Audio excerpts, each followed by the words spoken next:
cyaje amasezerano n'amasezerano yandi azobaho aza akura amasezerano yarusha cyane kuko urumva ivyo bashatse n'ivyo nyine iriga abantu abo bose bashatse gutera ingwano ngo baje muri bicarane mu kwicarana umwese bakamishe amagabura nyama twe twarababwiye yuko tituzokwemera muri leta uno munsi yuko abantu baheza kwica baheza kugira ivyo bagize ngo bace bavuga ati ngo mwicarane tusangire ibicanka ibindi iyo leta igiye kubaho y'ubumwe nk'iyo turi mu munsi nuko umukuru w'igihugu wenyene ubwiwe azobafasha ingingo ati ubu twifuza ko tugira gucyana n'umukuru w'igihugu si kubera ngo bavuganye amasezerano ntayandi masezerano azoza yubaka leta ariho ni naco bituma ari umuhuza canke abo ba umusman canke abo tubasaba yuko bumvikanisha aba imigambwe kugira ngo gisohore ico bita urupapuro rw'inzira rudutuma tuja mu matora y'ibihumbi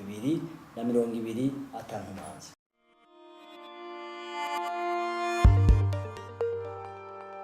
Mbega leta sigira amatora, leta itunganya amatora.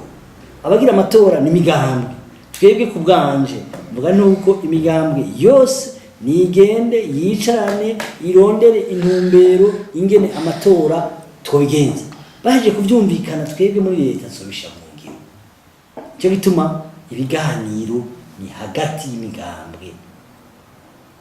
Ibiganiro ni hagati y'imigambwe ko nizo ngorane zo mu 2015 vyavuye hagati y'imigambwe, vyavuye hagati ya leta. Ejo imigambwe ikumvikana bicanka ibindi muri leta tuzobisha mu ngiro atangora.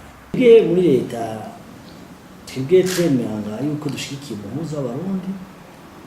Ushinga ntabe Benjamin Kapogera ko akora byose. Ni kuvuga rero twifuza yuko ibyo biganiro bihera birangira hakiri